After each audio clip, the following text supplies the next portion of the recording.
A lot of people say that there's going to be a runaway. Can you explain why that won't be the case when we get to convention? Well, first of all, the runaway was based on what they claim was Federalist 40. All right? So let's just debunk that there was a federal runaway in the first one. Of the 13 representative states there, 11 came with specific instructions to do whatever you need to do to the Articles of Confederation to fix this. 2 states, Massachusetts and New York, were 2 that did not have that complete instruction. New York never voted again after the New Jersey compromise failed. 2 of their members left, 1 stayed, but they never voted again. The only other one was Massachusetts, which said, we limit what you do.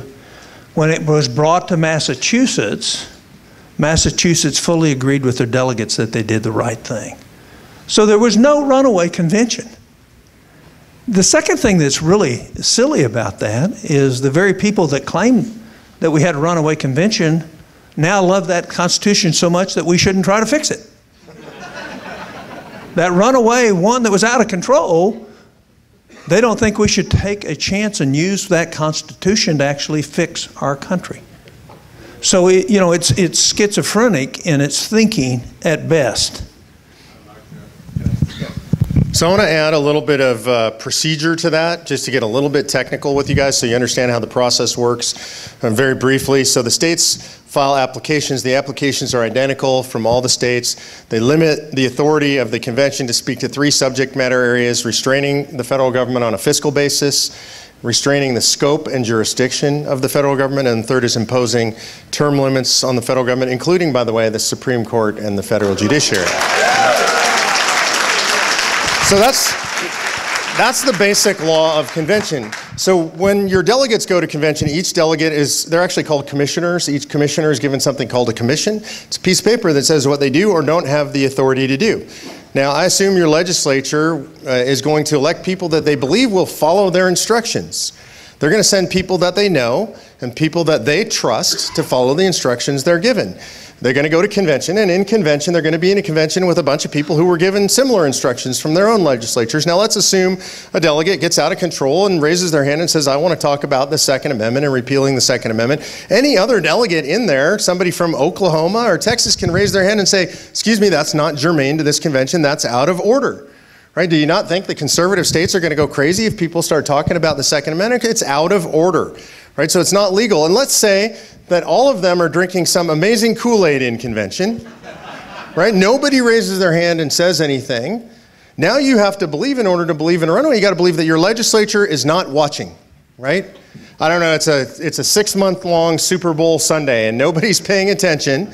Because if your legislature sees their delegates getting out of control, they're going to text them or call them on the phone and say, you can't do that, you can't say that, we're calling you home, we've just revoked your authority. And let's assume that the Kool-Aid's being drunk in every legislature around the country. They're not doing that, they're not paying attention to their delegates. So now you still have to get 26 states, the majority of the delegations, to pass something out of convention that we wouldn't like.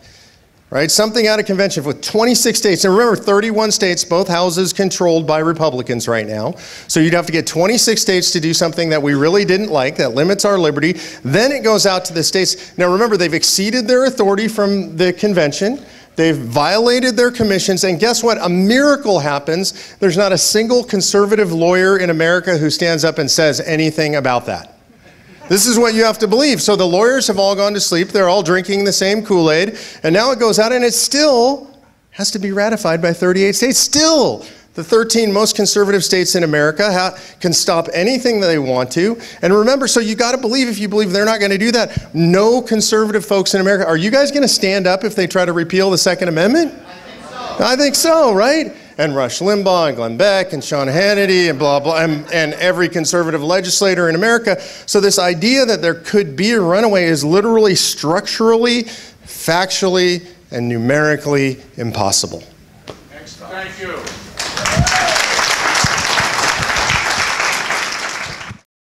Washington, D.C. isn't the solution, it's the problem. Liberty is being assaulted at every turn, while Congress buries us in debt. The Founding Fathers knew this might happen. Article 5 of the Constitution gives the states the power to stop a runaway federal government. A convention of states to amend the Constitution. It's the only solution as big as the problem. It's time to stand up, speak up, and show up.